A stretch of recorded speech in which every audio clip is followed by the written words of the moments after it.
What's up, everybody? My name is Chloe Mack. Welcome back to Honest Christian Girl Podcast. And you know who I'm here with is my brother, JOSH Brennt, lead singer of Writers Band. Leave a like and subscribe, and let's get into it. Woo! I'd like to first open up with the fact that this is actually real siblinghood. Yes, we are siblings, definitely. I get DMs sometimes when I post you from your fans, and they're like, is he actually your brother? Yes, we are actually siblings. I don't know why they would think like a 30-year-old woman would like be pretending that Nobody thinks you're 30. Nobody thinks that, but I don't know why they'd think I'd be pretending for you to be my brother. Like what kind of clout? Clout. So much clout. He does have a pretty world-renowned album, so I thought, we should get into it. We all know there's a calling on all of our lives. We go to bed thinking about it. We replay it in our minds. What are we on this planet to do? And when God calls, we have a choice to obey it, step out and do it. Yes. And to sit in fear and to sit on the sidelines. And as your older sister, I've seen God call you again and again and again throughout childhood and to where you are now, and you continually say yes. So I want to talk about, what are those defining moments God called you to do Writers? And how did you say yes? How did this happen? How did we get here? This is an incredible question. Okay. Lower this down. I'm sorry. I'm going like distortion mode. Hold on. Your I'm gonna take this off. My satchel. He's Indiana Jones. All right. I'm in my professor era. I'm not sure what's happening. Yeah, you are today. a professor. Okay. At the beginning of Writers was going to be so different in the very beginning. But even before Writers, the storyline of me coming into Writers, I did not want to do anything like Writers. I didn't think that was going to be part of my future. Maybe I did, but I was really set on just becoming just like a full-blown mainstream pop star. All I was writing about when I was young is just women and just girls and just random love stories. So you were always, you were always writing songs? Yes. Like, they need to know. When Joshua was a child, this is like Prodigy YouTube kind of business. Listen, he would be making up these songs like as a 3-year-old, and they were insane. Crushing the devil's head. Okay, yeah. The first song I wrote was not about a girl. It was about crushing Satan. Jesus is crushing the head of the serpent. Everybody's crushing the head of the serpent. Okay, anyway, You were always singing. You were always singing. Go back to writing songs about girls. Okay, so yeah, at like 14, 15, I was like, all I was writing about was just love songs about girls, which is crazy. I've never been in a relationship at the point. I was making completely fake stories up. And you did? Wait, you had a girlfriend in 6th grade for like a week. Okay, well, that is true, I did. Yeah. And so I was doing that up until like 15 or 16. I had this moment with my dad, and my dad was like, is this what you want to be known for? And I was like, what do you mean? He was like, just the songs you're writing, like, is this one? And it wasn't even aggressive. Like, he just was like genuinely asking, like, hey, just let you know, like, you're really choosing kind of a path here. Like, is this what you want to be known for? Is this the kind of music you want to be like writing? And I just was like, yeah, I think so. He's like, are you sure? And I was like, actually, I have no idea. And I honestly just broke down crying right then and there, because I was like, this isn't what I want to do, and I know I shouldn't be doing this. I think I should just be doing ministry. And it wasn't even a guilt. It just was like a knowing, like, I don't think I should be doing this. And I knew, like, within me, like, if I just fully pursued this, it could totally work out, but I felt like there was something different for me. And so in that moment, I was like, you know what? Who cares? I'm just going to sacrifice everything, and I'm just going to do worship for the rest of my life. Yeah. And so obviously it was a process of like dying to myself and just like, like, I probably never going to be pop star, probably never going to be Justin Bieber, probably never going to be da-da-da-da-da. And kind of then over those next 2 years, Jess was doing worship music. It was such like a switch up writing all of a sudden songs about girls to like songs about God every single day. But we really got into that flow, and like all I was doing every single day was just like I was doing worship. I was writing music about God, just like that was just like kind of just the path we were taking. Yeah. And then kind of as that became, I had no plans of like going further than that. And then all of a sudden one day I had this dream, and in the dream, this keyboard came in the mail for me that I had ordered, or that I just knew was coming. And I open up the box and I set up this like, it was like just this piano, probably like a Nord or something. And I set it up and I was so excited about it. And I go back to the box to throw away the box. And I look back in the box and there was this another keyboard. And then I set up this keyboard and I was like, and it was like this old vintage synthesizer looking keyboard. And I knew it was like this one of a kind keyboard. And I was like freaking out, jumping up and down in the dream. And I was like, oh my gosh, like this is insane. And the dream ended. And when I prayed about it, afterwards, I was like, oh my gosh, there's a second sound that I think God wants to give me. Yeah. And I was like, maybe, okay. No, I was saying, so for the listeners who aren't like aware of like interpreting dreams, yes, you get 2 keyboards. Yes. One's like normal and one's like crazy. Yes. Yeah. And you're feeling like it represents 2 different sounds. Yes. And I felt the piano was representing this worship sound that I was already doing. Yeah. And I'm going to continue doing. But then also the second keyboard. But at the time, I had no idea what that meant. Right. And so I just went full guns blazing and started talking. No passivity. No passivity. Started talking to leaders, got a little excited, and then just started writing music. So full guns blazing, no passivity, talking to leaders like, let's start creating music. Then Circuit Riders is like, let's do a youth expression. For context, our ministry, which we have a worship group with, the worship movement, or just all of our leaders in the worship movement, we were just talking to them and they're like, we should do a youth sound. And it was kind of like, let's just do a Hillsong Young and Free, but make it Circuit Riders. Right. And so, obviously I'm amped and I'm like, let's get into it. Let's go crazy. And then as we were writing, it was writers. Technically, this was like the first expression of writers was actually me and 2 other girls. And it was going to be this like group.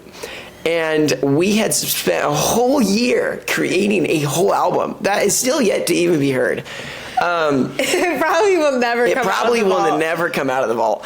But it was great, and it was great, don't get me wrong. But I knew in the midst of it, I was like, this isn't fully, like, unleashed. Like, this is not sicko mode. Like, it's really, like, this is still corporate. Yeah. And not that was bad, but in that process, I was like, dang, like, I like feel like that keyboard in the dream is still a little bit more than this.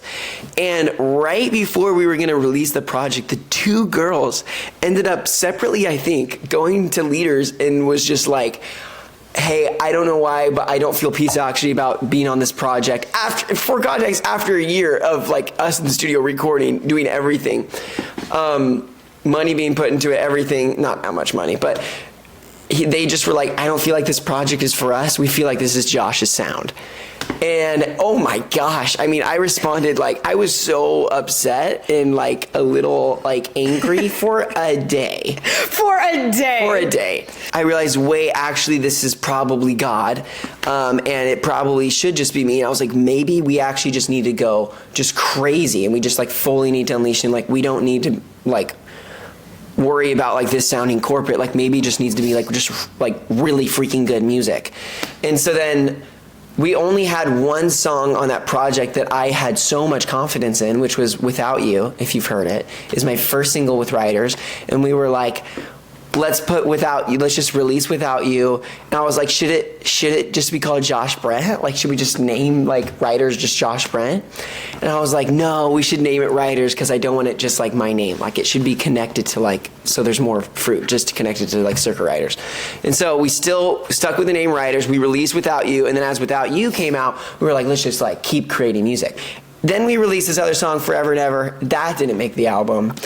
It's a great song, though. It's a great song. And you dedicated to Dad. Yeah, it's just, it came out like literally the week after he died. Like, important to note, like, pause here, like, your dad dies. Yeah. Our dad dies. Yeah, it's true.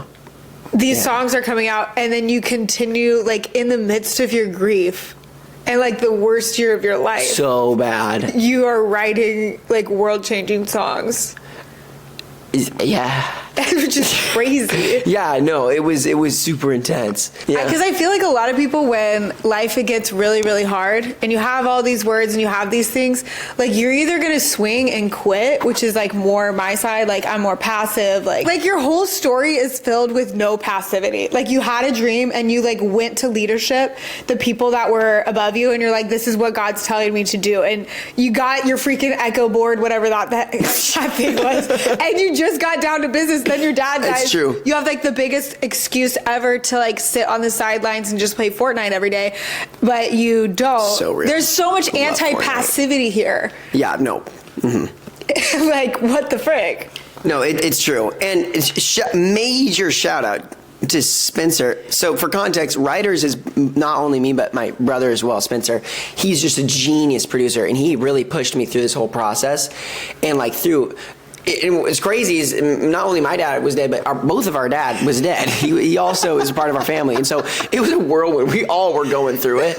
And it was his crazy studio experience, because we'd just be writing, and I just would come in and just start just like bawling in front of him. And he's just like it just was, it was intense, but we just like freaking pushed through. Okay, so you want to reach your generation. You want to reach atheists. You want to reach Christians. Oh, yeah. You want to reach the whole shebang. Okay, when Without You came out, literally I didn't promote it for like 3 months. I just like, I don't know. I think something in me was just like, I'm just going to release, and God's just going to instantaneously blow it up. It's going to get millions of views.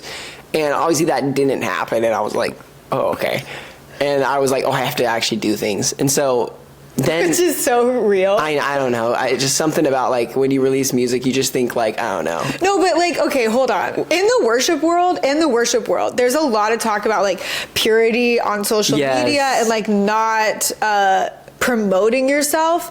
And so a lot of people will say, especially when it comes to music, like people we really respect will be like, just Love let them. God blow on it and just like let God explode things. But I feel like when you make something so beautiful to the Lord, like art, it's also just as beautiful as like wanting to give it to the world with all of our effort, and not like that verse, it's like hiding your fire underneath a bush. Like, let the world see the light. No, literally. And Like, there's nothing wrong about that. No. It's actually worship to the Lord. It's giving him more glory. no, yeah. Like, what? You can be prideful in your like hiddenness. 100%. You can post and you can post with so much pride and do things for the totally wrong reason. Do things for the devil. Yeah, you can do things for Satan.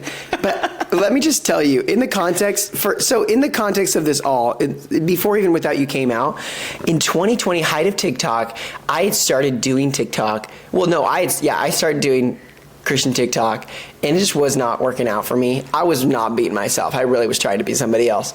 And I just one night just deleted my account, and I was like, maybe I should just do comedy, and maybe I can just get a massive following of atheists, so when I come out with music, they can all listen to it and like get wrecked by God. And so then what I had done is I deleted my account like one late night at like 2 a.m. And I had just posted this random video. It's just me pointing to, I have 0 followers. And I was like, follow me, you won't regret it. Woke up with like 10,000 followers, and I was like, okay, this is freaking gas. And so obviously in the beginning of that, I was stoked out of my mind. And my pride was definitely getting ego boosted for real. And then I continued posting, and then a couple posts later, I had one that blew up, got like 7 million views or something like that. As I continued throughout the whole year, I learned so much about posting and so much about like keeping my heart in a good posture. Then finally Without You came out, and I was like, and I delayed on posting because then I got a little nervous too about my atheist following. I was like, what are they going to do when I start telling them about God? Because I hadn't done it yet.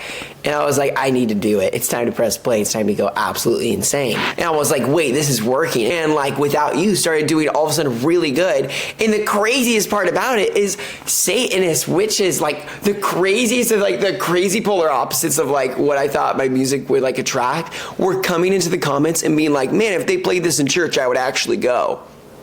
And like, Which is so crazy. which was insane. And I was like, this is freaking incredible. Yeah. I'm reaching the lost through my music.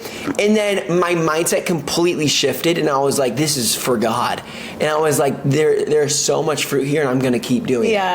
And I just kept doing it. I kept posting that way. And then obviously I even got less shy about it over time. And just like, this is actually my music. Because at the end of the day, you're an evangelist with all of this. Yeah. I would actually describe my songs as like sermons. They're all really sermons. And I want them to be heard. Are sermons. I want them to be heard. They're just crazy rebukes. They're all rebukes to myself. People are so afraid of having pride.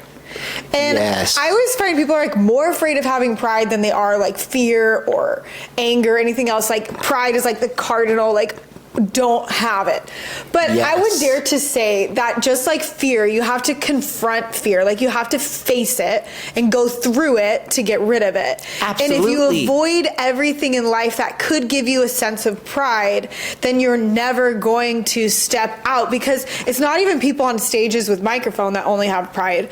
It's like the disciples struggled with pride, and they were out there just... Yeah, almost in every biblical story, someone's struggling with pride, and they're being insanely elevated by God. Mom's calling. Hold on. Mom. Hey, Mom.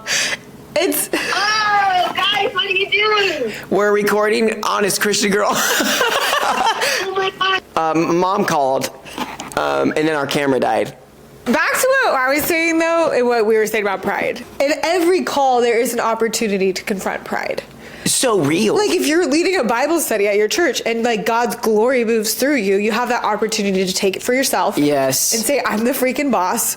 Or to say, like, this is for God's glory. Anyways. Somebody was interested, and I've always been interested as your older sister watching your life, because you were homeschooled and things like that. I was. But you did have this like gnarly line in one of your songs where you say, the lust and the drugs that drove me insane.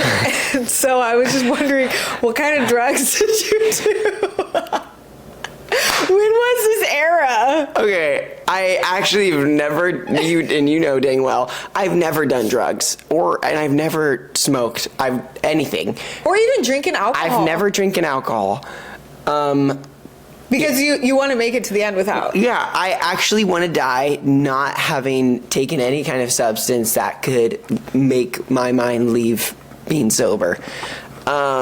I want to stay sober for my entire life, not because it's cool or whatever. Well, I think it's cool, but because I feel that okay, first to answer the question before we even get to that, I wrote that song in that line. Sometimes I'll just go out of my perspective when I'm writing, and I'll just like put myself into the shoes of like one of my friends or somebody I know, and I'll start writing from somebody else's perspective. Sometimes it's just a song calls for that, and I just like all of a sudden start doing it. It's how I write sometimes. I don't know why it happens. It just happens. So for that line, I was talking from the vantage point of someone else. So you've never done drugs? I've never done drugs, and I never want to do anything out, even drinking a beer. I never want to do it. And because it's caused so much death to my generation. Yeah. That even if I was doing it in a whatever amount, I just feel that, and just being at a place of just even the small influence that I have, even just someone seeing me in public, like drinking, it just completely validates their then want to drink as well. And that could not be the truth, but I believe that if I start drinking and I'm very public about it, then or even private, and one of my friends see me, I just think that it's caused so much death to my generation, smoking, drinking, everything, even in normal amounts. We won't get too into it, but I just feel like it's done so much death for my generation. I don't want anything to do with it. And that's a very personal conviction. And I don't think that technically drinking is sinning or anything, but we won't even get into that. It's a very personal decision just for me. And maybe it would be different if I was outside of influence at all and outside being a leader in ministry. This is so good. When you talk about being set apart in your songs, you live a very, very set apart life. And I think we've had this experience before. You have these heroes in the Christian faith, and then you go to meet them and you get disappointed. So disappointed. So disappointed. It's crazy when you meet your favorite worship leader and then you're like, wait, you aren't perfect? It's so disappointing. Even just on a normal human level, you're like, you're human? Dang, I thought you were perfect. I don't know why I thought that, but it's even more disappointing when you meet a leader that you respect and they're just downing beers and they're just getting drunk. You're just like, what Are we trying to reach a generation for Jesus, or are we making money here? And you can totally call us religious, but I don't perceive it as religion at all. I perceive it as just passion. I'm just passionate about what I do. I'm passionate about my music. I'm passionate about the message God's placed over my life. And I don't even want to seep into it. And of course, I have areas where I fail. Of course, I'm human. But anything that can I've just seen so many leaders and so many people who are in my space who fall from alcohol, who fall from so many of these areas. Yeah. I don't even want to take a single step towards that direction. And so that's why I don't drink. That's why I don't do a lot of things. I don't want to, not only do I not want to disappoint people and be a bad influence, but I just want to keep my purity high. I want to be, I don't want to be even near the line. I want to be running from it. Okay, this is a crazy point because it's not about living perfectly, or we're not saying any of that. But there is something that when you want to reach a generation, there's a cost. Yes. And you wrote this song. First love. Okay, so Josh had written this song. I want you to talk about this. Okay. And you were not living a set apart life when you wrote this song. Okay, so pretty much right after I had that one conversation with my dad about only doing worship, I'd written this song, I think, about my first love relationship with God, which was so funny. And yes, I actually had incredible encounters with the Lord. It was so funny because I'm writing the song, but starting at 15, I started living a totally secret double life. I was doing all sorts of business. But not drugs. Not drugs, though. We never did it. So much confusion, so much sin, and through it, though, I was totally living a double life. I was like doing ministry in this whole other half and just keeping everything super secret and low key. But I wrote this song about my first love encounter with God. I showed, and I wrote pretty much the whole song except for the second verse. And I showed my dad, I showed other leaders in our community. And the big producer guy. Yes. And everybody I was showing was reacting so negatively. They were just like, I just feel like there's something really dark behind it. The producer guy was just like, I feel like it was comparing it to this like hard rock, like metal band. It didn't even sound like that. It was just like, everybody was just like, there's something off about it. There's like something dark behind this. And I'm like, what is going on? Like, it's literally about God. I was so frustrated. And I was like, this is literally like, I'm writing music about God finally. And like, this is what I get. And obviously I'm living in crazy sin. I'm watching American Horror Story and I'm listening to Billie Eilish every day. Like, obviously, like, I'm very influenced by like a dark spirit. And obviously on a spiritual level, leaders were pretty much just communicating like, I can feel something behind the song, even though the song was all about God, technically. And so, because like in reality, it was hypocritical. Because God, like if we go rated R, God wasn't your first love at that time. No. All. Billie Eilish was. No, Billie Eilish was. Sorrow was. No, I was super obsessed with darkness. I was not obsessed with the Lord. Yeah. And oh my gosh, thank God I got out of that. 17 and a half, got a massive breakthrough. Yeah, but fast forward to like what happened. I got breakthrough, was reminded of that song after I got breakthrough. And I was like, man, I should finish this song. And then ended up finishing the second verse of it, which is so funny because the second verse was kind of the resolve of the song of like kind of moving into breakthrough. And so I literally got to write it. And as I was looking at the song, I was like, oh my gosh, I feel like talking about, it almost felt like I was talking about the encounter that I would have 2 years later. It almost feels like the song was a prophecy. And I had finished the song, showed leaders again, completely different reaction. Same music, same everything, literally just one more verse, and they were like, wow, this song is so powerful. There's so much behind this. We've like just go raving about it. And I was like, and that's on just the spirit behind something. No, it is. Like, no doubt, and I won't name any specific artist, but when you're listening to a song and they're just going off about death and romanticizing death and romanticizing whatever it is, like, that is a heavy thing that is being infiltrated into every thought of that person. Like, you don't just write a song just for the heck of it. You write a song about something that really fascinates you. Right. So when you're writing about death constantly, and I'm being influenced by all those artists, that's on a spiritual level, just getting like slightly mystical. There's no way that is not infiltrating into you. No, like, and you're not even getting slightly mystical. Like, music within itself is very spiritual. Absolutely. Like, it 100% is, but it just goes to show, like, the spirit behind something and then being hypocritical. Like, preaching a message you're not living is dangerous. And the scripture talks about It's that. nuclear. And it doesn't mean we're going to be perfect in our message. Like, my Lord, I talk about stuff all the time I'm working on. I'm constantly wrong. But the point is, like, we're working on it. We're not, like completely No, lying. absolutely. Also, for reference, I'm a 23-year-old guy. I probably am saying things I'm going to change my mind about Ladies maybe are, like, in the taking future. notes on little details. You're saying they're, like, 23. Okay. Oh my gosh. Okay. Anyways, just to say I'm imperfect and I'm not like a professional podcaster with lots to say, but I do have lots of passion, okay? And so this all is what I'm saying. It's flowing out of so much passion, out of just my relationship with the Lord. And I'm still growing and still learning so much and learning how to be theologically right about every ounce of what I believe and learning and finding the biblical source of it. But just to say out of passion, I do so much because I know God loves me and I love the Lord and I know what He's shown me. I know what He's brought me out of, and I know what I was experiencing when I was messing with all the dark stuff. And now that I'm not, and now that I'm not writing about that, and now that I'm writing with that, and now that I'm writing outside of that in freedom, oh my gosh, there's a difference. I feel the difference. I feel so light. I feel when I'm writing these songs that are just like, when I'm rebuking myself, knowing that this is like a message that's definitely going to impact the person who's listening. Yeah. Okay. Rapid speed round. We had to stop. Anyways, I had to stop ranting. I was going to say something crazy. Okay. Continue. Rapid speed round as we wrap. I love it. The ladies want to know your status, your relationship status. This is a mystery. Yeah, I'm single. You want to say that? Well, I'm not saying I'm single. I just am. He's single. Speed round. What do you say to somebody who God has called? They know what the Lord has called them to. They're afraid. Go.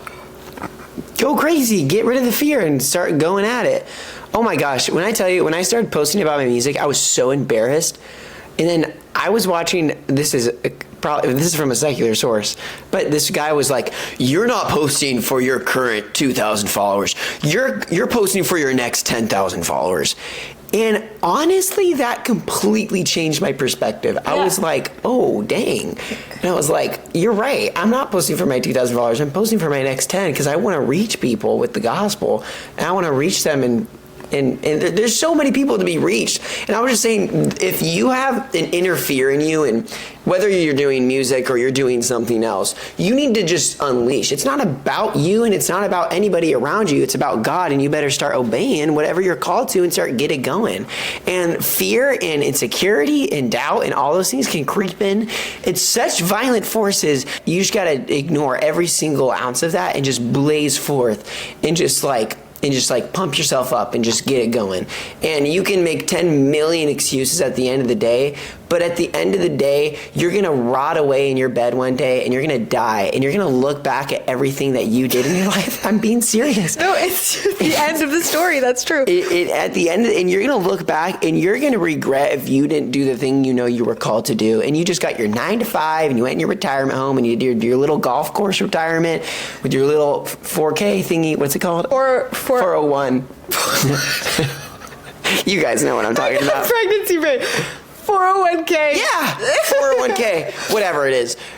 At the end of the day, those all things are great. But at the end of the day, I would rather die with with negative in my bank account and know that I did everything that I did, poor and broken, or what?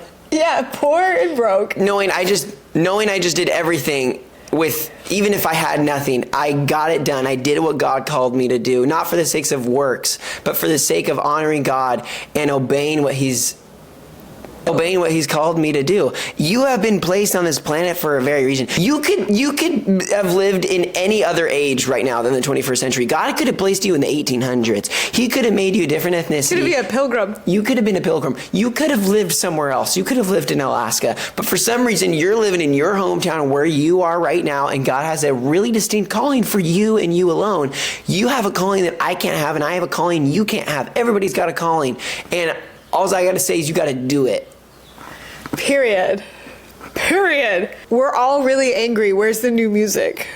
Ooh, we're working on it. I will never be one of those artists who just starts pumping out stuff. I think any artist who just is pumping out stuff, it's really hard for me to just like not only track with, but just like me and Spencer will always be very excellent. And so if we're coming out with another album, if and when, who knows when it's happening, but it's going to be freaking good, and it better be 10 times better than the last one. And so just get your hopes up, okay? Get your hopes up. Don't get your hopes down. Get your Listen. hopes up. Things are coming, but just know that like we're going to do it with freaking excellence, and it's got to be that way, and you got to wait, and you got to be patient. So give me grace. Would you rather have fast food, or would you rather go to a 5-star?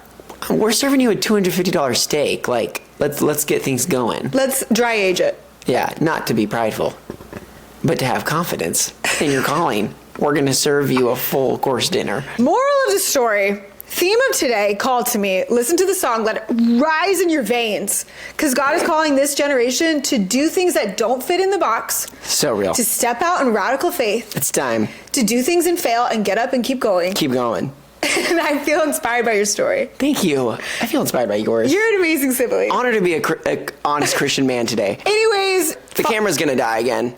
follow Josh on Instagram, TikTok, YouTube, Spotify. Sure. Watch out. He's going to tour soon, probably. I have one YouTube video out. You can watch it. Get on it. All right. We We'll love tag you it. guys. We'll Love see you soon. you. Bye.